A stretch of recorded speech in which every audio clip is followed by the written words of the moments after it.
Bienvenue sur votre chaîne préférée Akhbar al-Bled de Hassan Atlemsan. Lobby pro-israélien.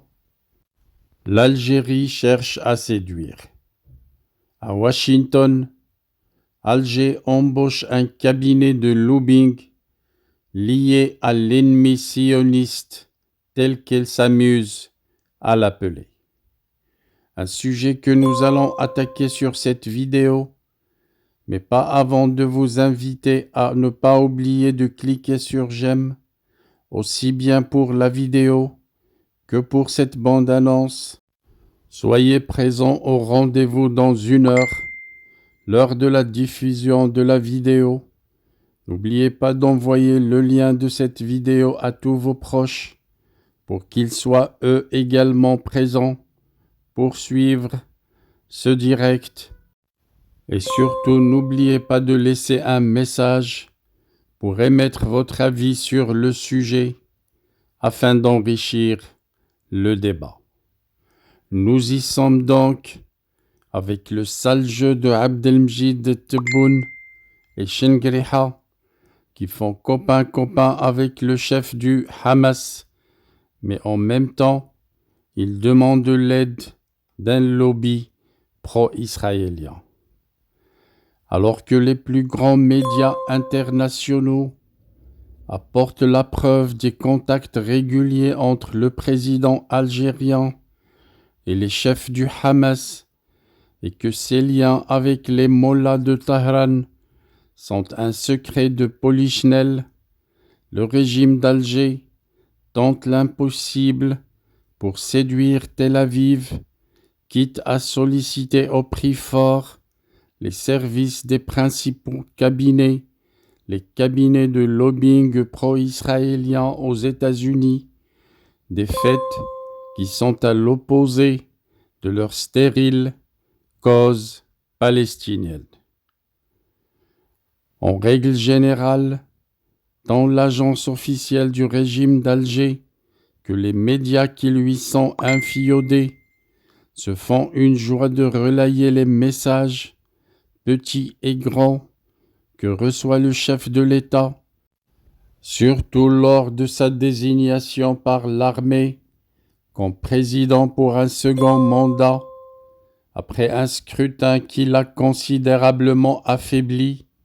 en raison d'un taux de participation qui ne dépasse pas les 10%.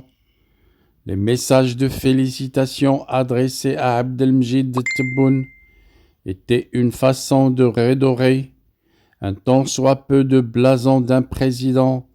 en manque de légitimité et de crédibilité.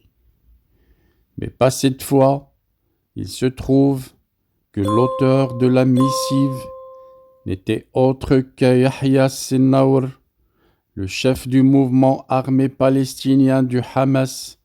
principal artisan des attaques du 7 octobre 2023 contre Israël, avec les répercussions dramatiques sur la région et les populations civiles, que l'on sait, son contenu était un message de félicitations adressé via la plateforme Telegram par le leader palestinien à Abdelmjid Tebboune à l'occasion de son investiture pour un deuxième mandat à la présidence de l'Algérie, de quoi faire la une des journaux en d'autres circonstances, mais là, le silence était assourdissant. Ce sont les médias internationaux qui avaient brisé le tabou en relayant la communication. L'agence de presse française AFP,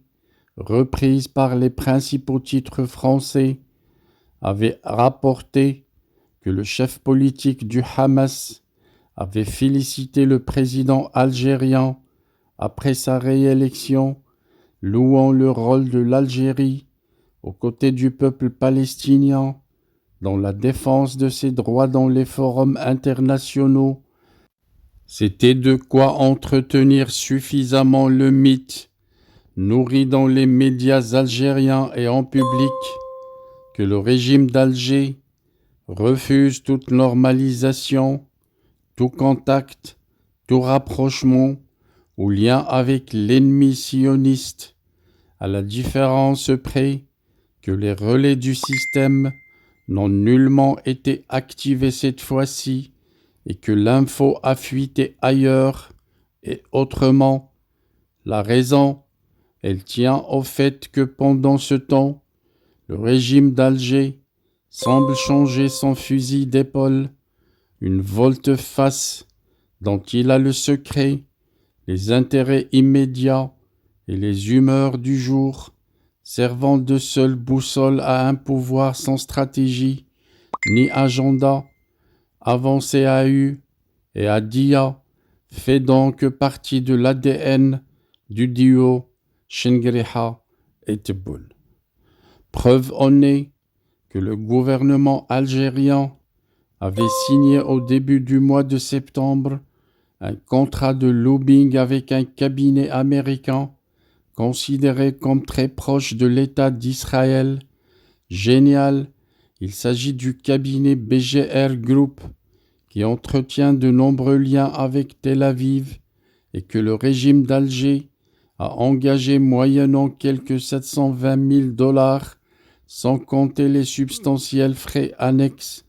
dans l'objectif de soigner son image et de promouvoir ses intérêts auprès des autorités américaines. Très officiel, le contrat a été conclu par l'intermédiaire de l'ambassadeur algérien à Washington, Sabri Boukaddoum, ancien ministre des Affaires étrangères de 2019 à 2021, en poste à Washington depuis octobre 2023. Mieux encore, le document a été enregistré auprès de Foreign Agents Registration Act, conformément à la loi américaine sur les contrats liant des cabinets de lobbying à des États, et selon son contenu, BGR Group fournira des services d'affaires gouvernementales et de relations publiques pour le compte du client en ce qui concerne les relations bilatérales entre les États-Unis et l'Algérie, un contrat qui sera piloté par Scott Eisner, ex-président de l'US Africa Business Center à la Chambre de commerce des États-Unis.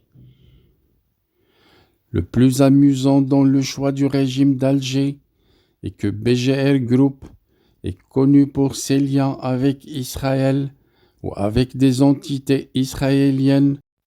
Parmi les conseillers de ce cabinet figure Ehud Barak,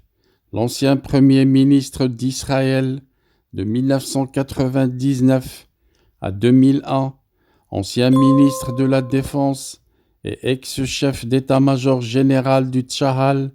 la même armée israélienne que le régime d'Alger fustige en interne, soldat le plus décoré de l'histoire d'Israël. Ehud Barak est membre du conseil d'experts